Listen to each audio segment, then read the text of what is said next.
The Rundown is a 2003 released action comedy directed by Peter Berg. It stars The Rock, Dwayne Johnson. So yeah, he plays Beck, who's like a bounty hunter. A bit of an action movie trope. It's his last bounty before he gets enough money to open a restaurant, which is his dream. Yeah, so he's sent by his boss to Brazil to track down this guy's son, who I think owes some money to somebody else, and he wants to come back and pay his debt. So he offers him enough money that that's it. He'll be able to buy his restaurant and be out of the bounty hunting life forever. So he heads over to Brazil, meets a rather strange accented Ewan Bremner, who obviously is Scottish, but for some reason is doing an Irish accent in this, and it's quite hard to understand even to us. Yeah. So I don't know how The Rock got on. Yeah, so the son is played by Seann William Scott. He finds him quite quickly, but he's in a mining town called El Dorado, which they nickname Heldorado in the film. Because it's basically, that is his sole purpose, is to mine gold from this massive mine. And Christopher Walken plays a sort of, the owner of this mine, who basically employs the entire village to dig up gold for him. Well, as is usual in these situations, they get paid hardly anything, get treated like dirt. He's a nasty piece of work, as are all the people that work for him. So Beck tracks down Travis, the son that he's looking for, who just happens to know the location of a precious artefact, which will not only solve his debt problems, but also help out the village with their problems. Also in the cast, we've got Rosario Dawson, who is friends with. She turns up at the beginning. She owns a bar, and Travis comes in. He wants to borrow her boat. And it's clear that there's some kind of there's a bit of a relationship them. going on there. Yeah, exactly. It's your average sort of action fare, really, with lots of punch ups and shootouts and car chases and wisecracks. It's kind of a cross between maybe Romancing the Stone and Indiana Jones and like buddy cop comedies. It's all pretty standard stuff. Nothing particularly original, but I think the cast probably elevated slightly, maybe, in my opinion. I mean, Christopher Walken is always. But Christopher Walken's always Christopher. Christopher Walken is a fantastic actor. Yeah. And he's made some fantastic movies, but he does fall into that trap of being Christopher Walken. Yeah. But and would you want Christopher Walken to be anyone but Christopher Walken? Well, no, but he can be Christopher Walken being a great evil character, or good character as well. He does good stuff too. I mean, he's great in Catch Me If You Can. He plays Leo DiCaprio's dad. He's great in that. But obviously, he's known for playing. He's the Bond. Which Bond film was he in? View to a Kill. Yeah. The blonde hair. Yeah. He's great. He's the bad guy in Batman Returns as well. Yeah. He's great at playing the bad guy. Kings of New York. He's in True Romance. He's so terrifying. True Romance. Yeah. But he's not. He's in True Romance, for instance. He's playing a bad guy, but he's playing like a good character bad guy. He's not necessarily playing Christopher Walken, although he's doing the things that Christopher Walken is famous for. In this, it just feels a bit tired, like he's just doing the Christopher Walken thing. Peter Berg just said, just do your Christopher Walken bad thing, and and here's your money for it. I gave up on action films quite early on, and so I found this a bit. It's so cliche. There's a lot. There's so many there's some fun stuff in there. Yeah. Don't get me wrong. There's some it's completely daft. I mean, it's not.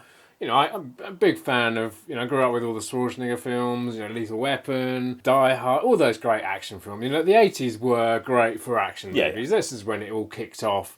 And apart from a few over the years, not many have really topped that. I think after the sort of Bruckheimer years in the 90s, I don't think action films have really recovered in the same way. I mean, obviously you've got the Mission Impossible franchise and the Bourne and Bond, but they're all a little bit similar, and they're not quite like the action films of the 80s and 90s. No, this is possibly closer to the action films of the 80s. Yeah, I think it's got that vibe. I mean, Schwarzenegger turns up in this, doesn't he? He does, yeah. Cameo. He's almost passing the torch. Buck, isn't he? Yeah, he says, what does he say? Good.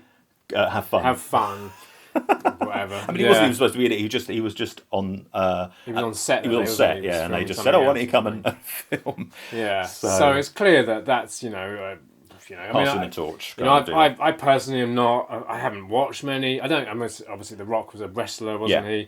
Was he WWF or WWE or whatever? No, I mean, I've never been interested in wrestling, to be honest. But even I mean, like I said, I stopped. I don't watch action films anymore. I haven't watched many, or if any. I think I saw Walking Tall, particularly like that one. I've never really followed Dwayne The Rock Johnson's career so much. I've seen him on interviews. He's come to be quite amusing. Well, that's the thing. I think he is a very charismatic guy, and when in interviews, he always, despite being this mega star, he does appear to be down to earth, and he's always happy to chat, and just an interesting guy. One of the reasons we're doing this is because Hobbs Shaw is coming out, like the Fast and Furious spin-off. How many is that now? Well, there's been 8 Fast and Furious films. I think he's been in it since like 5. I think they're filming number 9 at the moment, and then Hobbs and Shaw is like a spin-off from the main franchise. I mean, the whole thing's just getting ridiculous now. But even those, I mean, they didn't start life as an action film. I mean, the first was almost like a remake of Point Break, but with cars. Right. But they've now evolved into this ridiculous, overblown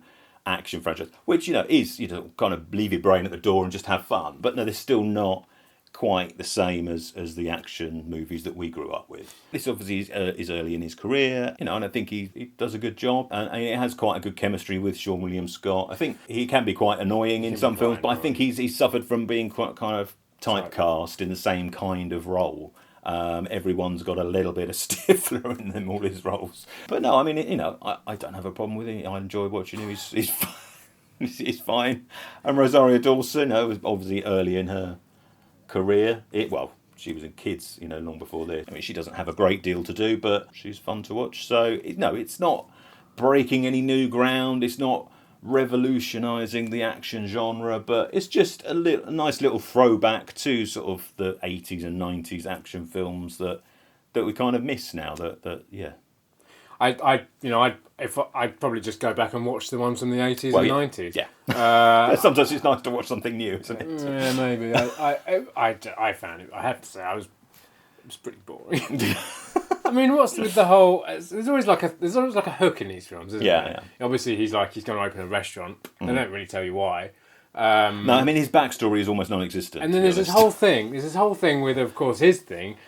Clearly, just because he's a wrestler and they want to show him do his wrestling moves. Yeah. So there's a whole thing where he's like, he doesn't use guns. No. Obviously, apart from the fact that you want to use that as a way of getting him to use his fists a lot more. Yep. And also, the reason they give is a nice kind of throwback to one of Peter Berg's earlier films, Very Bad Things, because he says very bad things happened.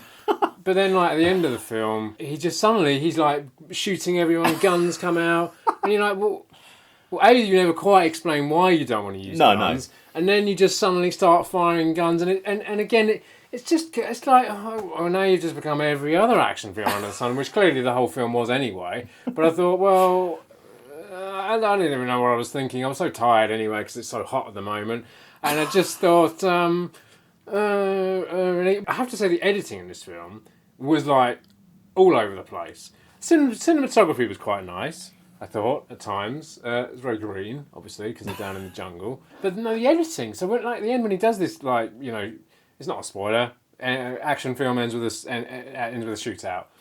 Not much spoiling there going on. But there's like, he'll shoot his gun, but every time he shoots his gun, the gun's like off the screen, and you never really see the explosion come out the top of the gun, which I found really odd. There's also way too much of head turning going on. There's literally, there's a scene when they're on a boat. Yeah. It's amazing. This should be like down for how not to edit a film. There was a weird bit of editing there, wasn't there? They're going like across, the three of them are in this boat, and it's travelling along the river, and they all kind of look, and then he cuts, and then it's like they look again, and then there's like lots of, it's almost like they didn't have anything to edit the film with, and I actually found it quite a bit off-putting and strange, because obviously this is by Peter Berg, and we've done a couple of his films. We did Very Bad Things, and we did Last Seduction, which he was in that. He didn't direct it, did he? But he started out as an actor, and he flipped. We won't talk. Go and watch Very Bad Things. We talk more about him in that. But he's done some good films over the years. So I feel like maybe it was a step up into maybe bigger budget, and he didn't have a lot of control over the film. Maybe, who knows? It feels a bit lazy, this film, to me. And I enjoyed that bit at the beginning where they pull off the road and they crash. The two of them crash down the side, which kind of It reminded me of Romancing the Stone Yeah. when they slide down the mud pit, which is a great scene in Romancing the Stone. And I did enjoy that.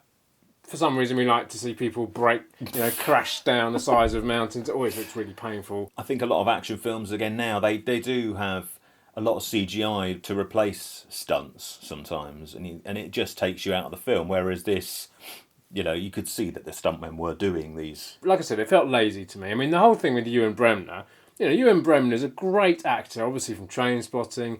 He turned up in Naked a few years before Trainspotting. He's a really, first-class British actor. He can act really well. Obviously, he's clearly here for maybe a little bit of a paycheck. I don't know, a step up into Hollywood, who knows. It's like the director said, we want you to be Irish, and he's like, no, I'm Scottish.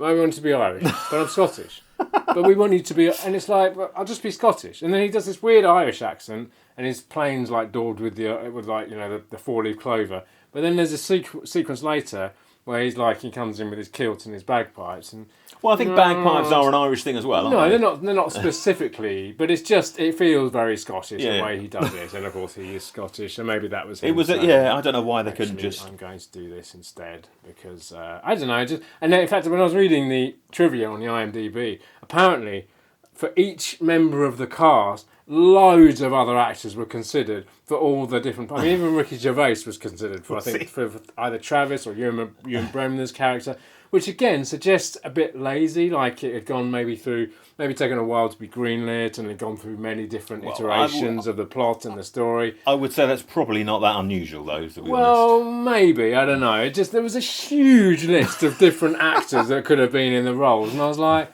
well, all right, fair enough. I'm glad you had some fun with this film. Good. But do you have it? Yes. You own it? I own it. Back when it was first released. Oh, we didn't actually mention, did we? It's got another title. Oh, yeah, as well. It's in the UK, and I think that maybe some other countries around the world. It's called Welcome to the Jungle, because apparently we wouldn't understand what the rundown means. I don't know. But there's several other films called Welcome to the Jungle, including Jumanji, Welcome to the Jungle, which of course also has the Rock in. So it's all very confusing. There's like a found footage cannibal horror film called Welcome to the Jungle. No, the rundown's fine. Well, they do say Welcome to the Jungle in the film, and they also say rundown in the film. So confusing. Take your choice. It's available on Blu-ray if you want it on that flavour. It's got some behind the scenes stuff in it. A Christopher Walken special, where he's rehearsing some scenes and being his Walken-y self. Right. Because he has a thing with guns, doesn't he, Christopher Walken? Does he? He hates... what film was it? I think it's a film with Sean Penn. It's like back in the late 80s, and I think there was a scene where Sean Penn has to threaten Christopher Walken with a gun, but he either used a loaded gun because he's a bit of a method actor, and he basically scared the life out of Christopher Walken. And now every time Christopher Walken has a gun on set, he's very he needs to be there with the guy I don't know, it's just one of those weird kind of Hollywood anecdotes, which would have been better if I knew the actual anecdote. Yeah. So that was the rundown, and as always, if you enjoyed the video, let us know in the comments below. Yep, hit the subscribe button up there if you've enjoyed what you watched, and don't forget to hit the bell for notifications. There's some other videos to check out over there. Come and find us on Twitter, Facebook, and now Instagram, and join us next week for another one.